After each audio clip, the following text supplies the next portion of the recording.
Estamos de volta com o estudo central, um estudo profundo da Palavra de Deus, nesse trimestre, nessa temporada, estudando a respeito do grande conflito. Daqui a pouquinho a gente vai abrir a Bíblia, abrir a Palavra de Deus e vamos estudar o quarto episódio. Nós estamos no quarto episódio dessa temporada. Mas antes eu gostaria de pedir para que você se inscreva no nosso canal, nossa família ali no YouTube só está aumentando e você é nosso convidado para fazer parte dessa grande família, também para divulgar esse conteúdo com aqueles familiares, com seus amigos, né? Clica aí para enviar agora mesmo para quem você ama. Pode ser que seja a mensagem que seu amigo, seu parente está precisando receber. Tá? E também deixa o seu joinha aqui para a gente saber que você está gostando do conteúdo, para nos apoiar aí também. Tá bom? Antes de a gente começar aí com o nosso estudo, aquele tradicional abraço, né? A gente lembra aqui dos nossos amigos que deixam as mensagens para a gente. E hoje, olha, a Sônia de Oliveira, lá de Salvador. Sônia, receba o nosso abraço. Salvador, Bahia. A Selma Gonçalves, de Campos dos Goitacazes, no Rio de Janeiro, também, sempre conectada com a gente, deixou seu comentário. Hoje a gente está se lembrando de você, Selma. A Neide Maria dos Santos, lá de Franca. Olha, temos amigos em Franca aí. Que Deus te abençoe, viu, Neide? Continua com a gente aí, continua compartilhando também esse conteúdo aqui. A Aureci Gomes, de Vitória de Santo Antão, no Pernambuco. Olha só, tem gente que conhece essa cidade aqui com a gente hoje. Daqui a pouco você vai conhecer o nosso convidado, que é do Pernambuco também. Ele já vai dizer aí se conhece Vitória de Santo Antão ou não. E o Antônio Carlos Gomes, de Figueira da Foz, lá em Portugal. Não deixe de compartilhar com os nossos amigos aí, com os nossos irmãos de Portugal. São muito bem-vindos. A gente fica feliz de saber que a nossa mensagem, ou melhor, a mensagem de Deus, através de nós, está chegando até vocês. E hoje nós estamos recebendo pastor Ivo de Azevedo Vasconcelos, pastor jubilado da Igreja Adventista do Sétimo Dia, e hoje está aqui na cidade de Sorocaba, né? Seja bem-vindo, pastor. Muito obrigado, viu, por estar aqui com a gente. Obrigado. É um prazer estar aqui com vocês e fazendo aí agora parte dessa comunidade aqui em Sorocaba. Amém, amém. Dizem que quem bebe da água de Sorocaba dificilmente sai daqui, né? Beleza. O senhor continue por muito tempo aqui na cidade de Sorocaba. Amém. E também temos o doutor Alexandre Ascencio, que está aqui com a gente. Né? Muito obrigado, viu, doutor, por estar aqui com a gente, compartilhando a palavra de Deus, compartilhando a mensagem de salvação. Eu que agradeço pelo convite, por estar aqui participando desse momento tão gostoso e poder compartilhar sobre a quarta lição da Escola Sabatina, onde foca exatamente o grande conflito. Amém, amém. Muito obrigado e eu aproveito, Alexandre, e peço para você fazer uma oração para a gente iniciar, então, esse estudo, por favor. Ok, oremos. Querido bom Deus, te agradecemos por mais esse momento que a gente pode aprender, que a gente também pode estar divulgando sobre a Tua Palavra e que Deus possa nos usar, cada pessoa aqui presente, e que outras pessoas possam vir a Te conhecer. Amém. É o que eu te peço e agradeço. Por Jesus. Amém. Amém. Amém.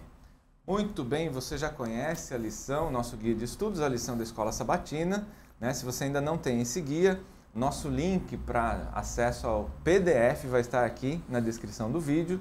Mas se você quiser ter a lição como nós temos aqui fisicamente, você pode entrar no site da cpb.com.br e fazer a sua assinatura anual ou comprar ela avulsa também, tá bom? Para que você possa acompanhar esse estudo, que é um estudo muito importante, muito interessante, inclusive, porque quando a gente fala do grande conflito, a gente está falando de profecias, aquilo que já aconteceu, e hoje a gente vai abordar um pouquinho daquilo que aconteceu já na história, e mais para frente, continua acompanhando a gente nos próximos episódios, a gente vai abordar aquilo que ainda vai acontecer, de acordo com o que a palavra de Deus diz para nós.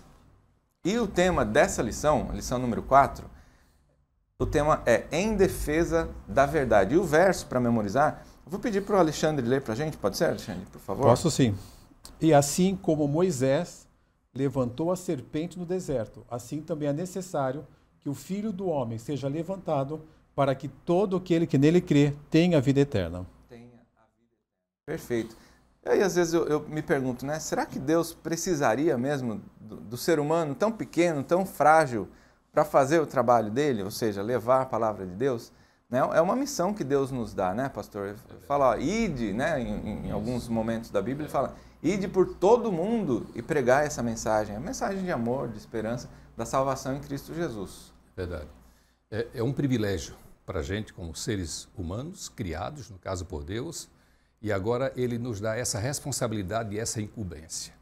Agora é interessante que o estudo dessa semana fala a verdade. O que é a verdade? Nós temos alguns textos bíblicos aqui que poderia dizer o que é a verdade. Por exemplo, João 8,32, e conhecereis a verdade, e a verdade vos libertará. Nós temos outro texto de São João 17,17, que diz, santifica na verdade, a tua palavra é a verdade. Então, esse era um conceito que os primórdios cristãos tinham no seu coração, de defender realmente a palavra de Deus, a verdade, não é? E São João 14,6 diz, eu sou o caminho, Jesus diz, né? Eu sou o caminho, a verdade e a vida. Então, Jesus é a verdade. Onde está relatado, onde está contida essa verdade? Na palavra do Senhor. Interessante esse primeiro verso que o senhor citou, pastor Ivo, que é a respeito da liberdade, né? Porque muitas pessoas falam, eu não sou cristão porque eu fico preso, o cristianismo ou a Bíblia me prende, né? Não me deixa fazer aquilo que eu quero, não me deixa... Né? Quando, na verdade, nós somos libertos ao conhecer a palavra. E a lição traz para a gente alguns exemplos, e a gente vai abordar aqui alguns personagens que viveram especialmente ali na Idade Média, embora a lição traz aqui, na lição de sábado ele vem falando lá de Esmirna, né? No segundo século.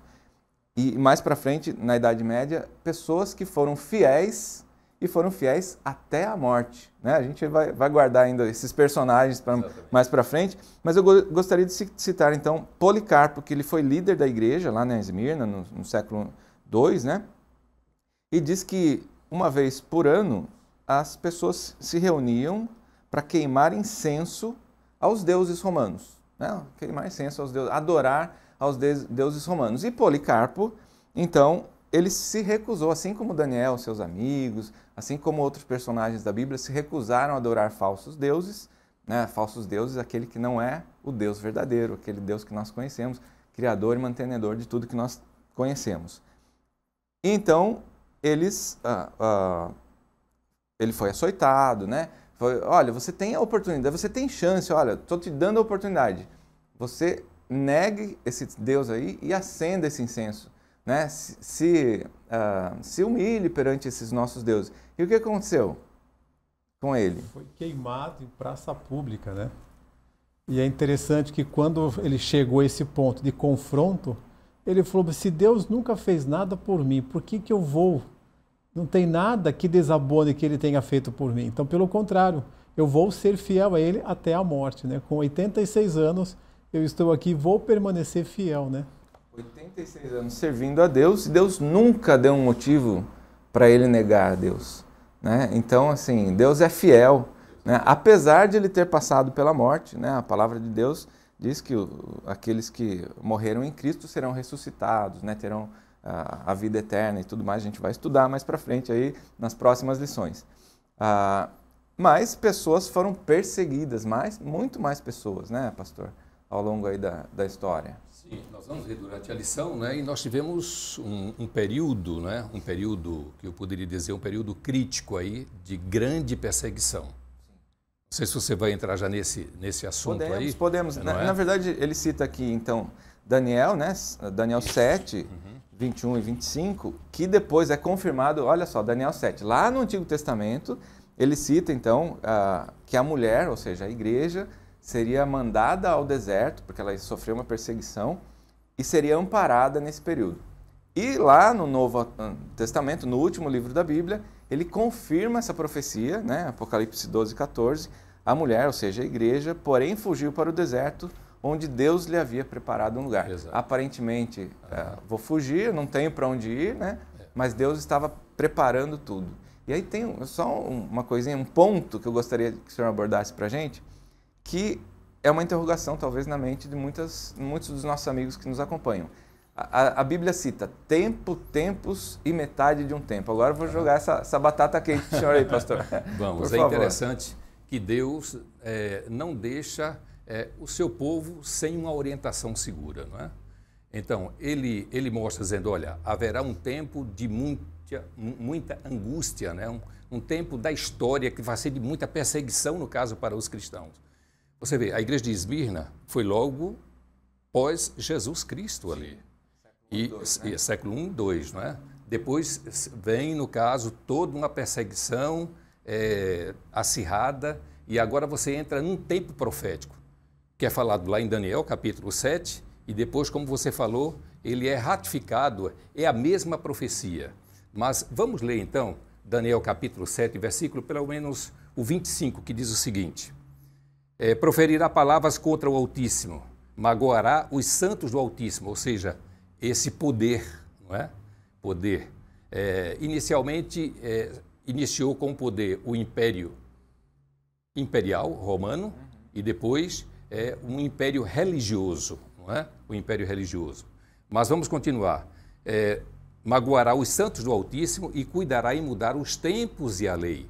E os santos lhe serão entregues nas mãos por um tempo, 2 tempos e metade no caso de um tempo. Olha, um tempo, se alguém quiser fazer esse exercício, que está nos ouvindo nesse momento aí, um tempo é um ano. Então nós temos um tempo, um ano, e que você coloca ao lado assim 12 meses. 2 tempos, então, 2 anos, 24 meses. E a metade de um tempo, não é? Que são, no caso, 6 meses. Então, multiplique aí. Vamos agora para a matemática, não é? Então, você vai somando aí 12 meses, 24 meses, mais 6 meses, você tem 42 meses. 42 meses. Você, então, multiplica agora, cada mês, 30 dias. Você vai encontrar 1.260 dias. E a linguagem bíblica para dias em profecia é ano. Nós vamos então, abra sua Bíblia para checar essa questão em Apocalipse capítulo 13 e versículo 5. Apocalipse capítulo 13, versículo 5 diz o seguinte: foi-lhe dada uma boca que proferia arrogância e blasfêmia, ou seja, esse poder, não é? E blasfêmia, e autoridade para agir 42 meses. Nós vimos essa conta aí agora, 42 meses. Mas vamos ver outro texto bíblico, Apocalipse capítulo 12 e versículo 6, que diz o seguinte: a mulher, porém, fugiu para o deserto, onde havia Deus preparado lugar para que nele a sustentem durante 1.260 dias. Você percebe? A gente fez a conta em meses, em dia, 1.260 dias. Agora, a profecia diz o seguinte, a linguagem profética para um dia é um ano, ou seja, 1.260 anos. E nós temos esse período, no caso da profecia, iniciando em 538 e terminando em 1798, quando o Papa, na verdade, foi preso, ou seja, o líder da Igreja Romana, ele foi preso, não é? Então, Deus não deixa o seu povo sem uma orientação segura. Vai haver esse período? Vai, mas ele terá fim, porque o Senhor está no comando. Amém, amém. E embora seja chamado um período escuro, ou período de trevas, né? Sim. Porque a palavra de Deus foi removida, não é? A palavra de Deus foi tirada das mãos das pessoas, embora muitos naquele tempo também tinham dificuldade com leitura, não era todo mundo que sabia ler, né? Ler e escrever. Mas a palavra de Deus foi removida, retirada, e apenas um grupo de pessoas seleto tinha acesso à palavra de Deus. Então aquilo que chegava para as pessoas era aquilo que quem detinha a Bíblia falava, né? E nem sempre era a realidade, né? Nem sempre era a verdade. Como é bom você ler a palavra de Deus. É como você falou, estava restrito a um grupo de gente. E como o inimigo trabalha, não é? Porque praticamente é só uma casta ou então um grupo que poderia ter acesso à Bíblia, estava dando a sua interpretação e não estava falando daquilo que a Bíblia de fato orientava, ou a orientação de Deus para o seu povo, não é? Mas alguém ali com inteireza de coração, estudando a palavra de Deus, e percebeu que aquilo que estava ensinando, ou sendo ensinado pelo poder religioso da época, não era aquilo que a Bíblia estava falando. E aí a gente tem alguns versos da Bíblia que são citados aqui, especialmente Judas, que tem um capítulo só, então nos versos 3 e 4, para quem quiser nos acompanhar aí na sua Bíblia, me parece até que está sendo nos dias de hoje, né, Alexandre, doutor Alexandre? Exatamente. Olha, ele diz o seguinte, que batalhem diligentemente pela fé em Cristo. Isso lá na época que a Bíblia foi escrita por Judas, um pouquinho antes de Apocalipse. Batalhem diligentemente pela fé, evidentemente pela fé em Cristo, pois certos indivíduos se introduzem com dissimulação, homens ímpios que transformam em libertinagem a graça de nosso Deus. Até parece que está nos dias atuais, né? Exatamente. Parece que está acontecendo hoje, né? E eles dizem, ó, negam o nosso único soberano Senhor, o Senhor Jesus Cristo. Né? Hoje, em muitas situações, infelizmente, a gente vê a pessoa de Cristo virou chacota, né? As pessoas brincando com a pessoa, não só com o nome de Cristo, mas com a pessoa de Cristo, né? E naquela época já foi profetizado isso daqui, que isso aconteceria. Mas é interessante, porque aqui fala, né? Sempre que o povo permanece fiel a Deus, Satanás se enfurece. A perseguição vem em seguida. E é o que nós estamos passando. Se a gente permanecer fiel, a gente vai enfrentar provações, vai enfrentar dificuldade. E é o que o mundo está presenciando nos dias de hoje. Como que eles querem tirar a Bíblia, né? Já tem várias leis querendo tirar a Bíblia de qualquer repartições públicas até de bibliotecas, que a gente vem presenciando isso. Pode ter todo o conteúdo dos mais variados possíveis, mas a Bíblia tem que ser tirada, né? Por que será? Que força será que está por trás disso daí? Você responde aí para você mesmo, né? Que força será que está por trás? Olha, ao longo da história, a gente vai abordar então aqui alguns desses personagens que foram fiéis à palavra de Deus, assim como Policarpo foi lá no século II, no segundo século, né? E a lição traz para a gente aí um apanhado a respeito de Pedro Valdo, né? Que deu origem aos valdenses. E eu descobri, pesquisando, que ainda hoje existem os valdenses e temos representantes dos valdenses aqui no Brasil também. Não sei se tem algum amigo valdense que está nos assistindo, receba o nosso abraço aí também. Né? Foi muito importante todo o trabalho ou a luta de Pedro Valdo e todos os valdenses, né, em defesa da palavra de Deus, da verdadeira palavra de Deus. Né?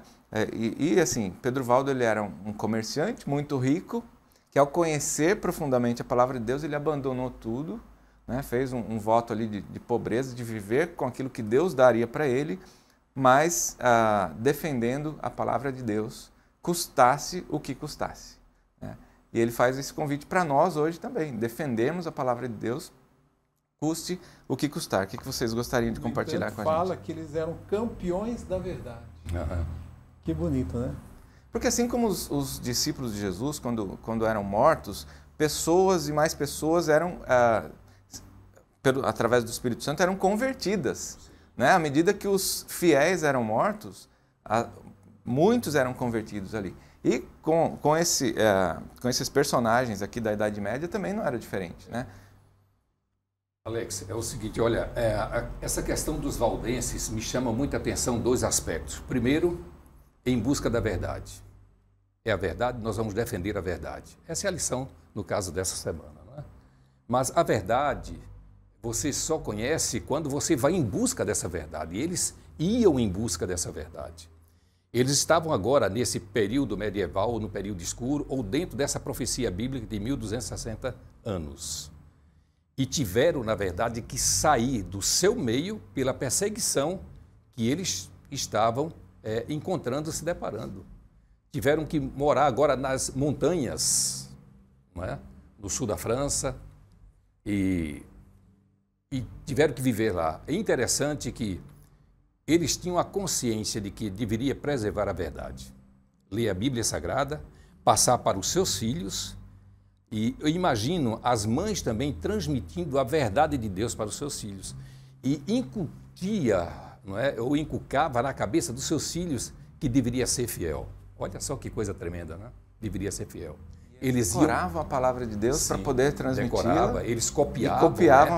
a palavra de Deus. Parte também, até mesmo integral. E de vez em quando eles saíam para vender algumas coisas manuais que eles faziam quando eles saíam, porque desciam das montanhas, não é? E até a população. E quando eles tinham oportunidade de falar com alguém sobre a verdade de Deus, eles então aproveitavam a oportunidade. Então, duas coisas que me chamam a atenção. Primeiro, em busca da verdade. Eles eram fiéis.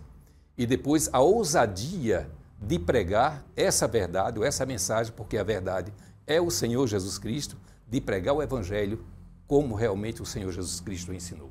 Eu tenho que aproveitar então esse gancho. Olha só, os valdenses precisavam esconder a palavra de Deus para poder entregar para as pessoas que queriam. E hoje a palavra de Deus está a um clique, está aí na sua tela, do computador, do celular. Basta compartilhar esse conteúdo e a palavra de Deus vai chegar até quem você ama, até quem você quiser. Era só um parêntese aqui, continuamos seguindo. E seguindo, né, a lição traz então John Wycliffe, né, Alexandre? O que a gente tem a falar a respeito desse teólogo, professor da Universidade de Oxford? Ele se tornou muito famoso, no entanto, ele foi um dos que fazia a tradução da Bíblia para o inglês, a tal ponto que ele também traduzia e vendia, doava para as pessoas para disseminar a verdade, né? E ele foi muito perseguido por isso. Para você ver que a gente sempre que está pregando a verdade, a gente vai ser perseguido. É legal da história dele de saber que mesmo depois dele morto, 40 anos na sepultura, foram tirados seus ossos para queimá-los e jogar no rio Swift, né? Como é que pode o ódio que eles criaram dele, né? Pelo trabalho que ele fez. Ou seja, alguém ficou muito chateado com ele mesmo, muito bravo, que ainda 40 anos guardando mágoa, guardando rancor aí do trabalho que ele havia feito. Mas né? Olha o que diz aqui, ó, em cada época houve testemunhas de Deus.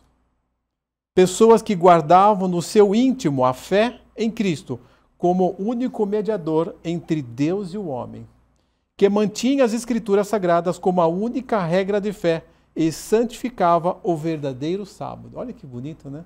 Em saber que a todo tempo, né, Deus vai levantar pessoas fiéis, com total convicção e que vai ser fiel até a morte, né?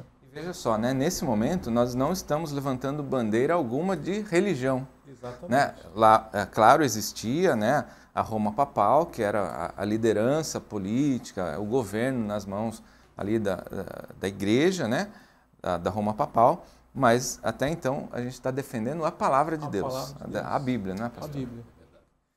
Me chama a atenção também um texto aí da revelação que está no Grande Conflito, né, que está aqui, que o Wycliffe é um testemunho do poder educador e transformador da palavra de Deus. Não é? E hoje tem tanta gente dizendo, para que Bíblia? Vamos tirar a Bíblia? Sim. Mas qual é o mal que ela faz? Pelo contrário, olha só, eu quero relatar algumas coisas. Primeiro, ela expande a mente. Você lê a palavra de Deus, ela expande a mente. Ela abre os horizontes. Depois nós temos aguça a percepção, amadurece o discernimento. O estudo da Bíblia enobrece o pensamento humano. Olha que coisa tremenda, não é? O sentimento, a aspiração, como nenhum outro estudo consegue fazer. Agora, interessante que o Wycliffe, ele era uma pessoa preparada em história, em língua, em teologia. Sabe o que é que isso me diz? Porque tem gente que, não vou estudar, Jesus Cristo vai voltar. Não se prepare. Porque Deus usou o Wycliffe com todo o seu conhecimento para aquele momento que não foi fácil e ele usou o seu cognitivo, o seu conhecimento para proclamar a palavra de Deus. Então, você que é jovem da igreja, uma pessoa, se esmere, se estude, se esmere e estude, porque nós precisamos pregar essa palavra de Deus para todas as camadas da sociedade.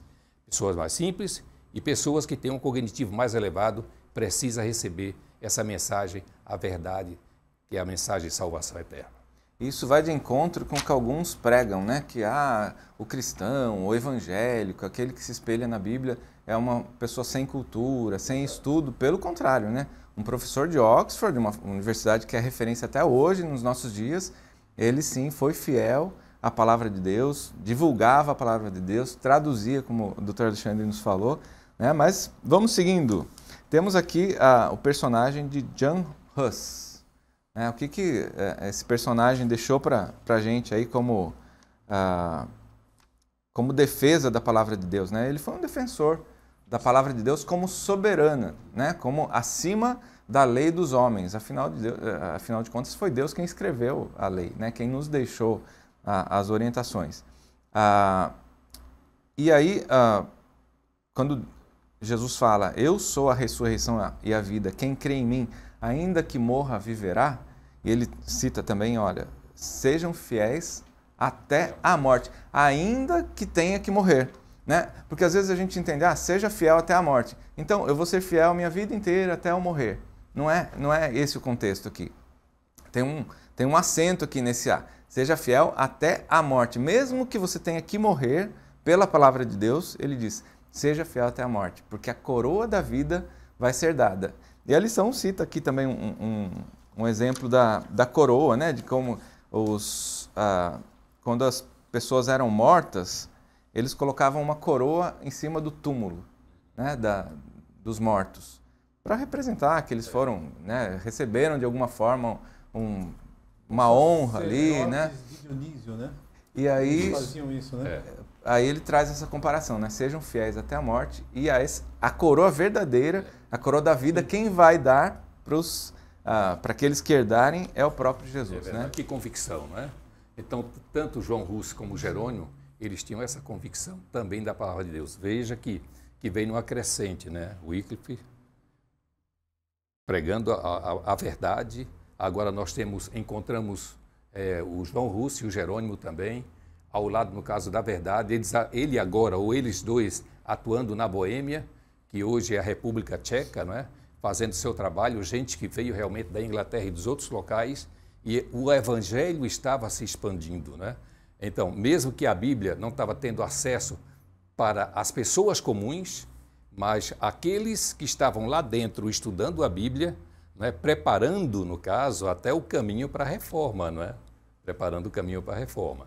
Então, eles estavam sendo fiéis, no caso, ao Senhor. Né? A reforma, quando a gente cita a reforma, a gente se lembra de Martinho Lutero, então, que foi um defensor aí da mudança, né, até uma quebra de paradigmas da Bíblia por ela só, né, não ter mais a interpretação dos homens para a Bíblia, né, a versão de quem lia a Bíblia, mas a Bíblia para todos. Nós estamos, infelizmente, chegando ao fim da nossa lição, teríamos muito mais o que falar, né, mas a mensagem que eu vejo aqui, que fica para a gente, assim, olha, sejam fiéis, né, vamos ser fiéis, vamos conhecer a palavra de Deus, buscar conhecer a palavra de Deus, porque ela nos liberta de fato. Né? E, Alexandre, gostaria de deixar alguma mensagem para a gente encerrar? Quero comentar que eles não tiveram toda a luz que nós temos hoje. E olha só o privilégio que nós temos, né? De a gente poder também pregar o evangelho, de alguma forma, a gente ser usado para isso. Com toda a luz, com todo o conhecimento que nós temos, com toda a bagagem que a gente traz. Então, com certeza, eu acho que é muito importante a gente procurar, estudar, pesquisar e colocar em prática, viver essa fidelidade dele, essa perseverança. Que eles eram totalmente íntegros, como eles eram firmes, né? Então, que a gente possa ser assim também. Que a gente possa levar o evangelho adiante. E com certeza eu desejo a todos que a gente possa um dia estar lá no céu. Amém, amém. Que mensagem linda. Pastor, por favor. Alex, nós estamos vivendo, nesses últimos dias, um cristianismo, muita gente vivendo um cristianismo sem raiz, sem base. E nós temos oportunidade de ler a palavra de Deus. Esse é o momento.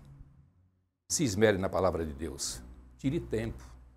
Mas não é ler só por ler. É ler a palavra de Deus e você degustar a palavra de Deus.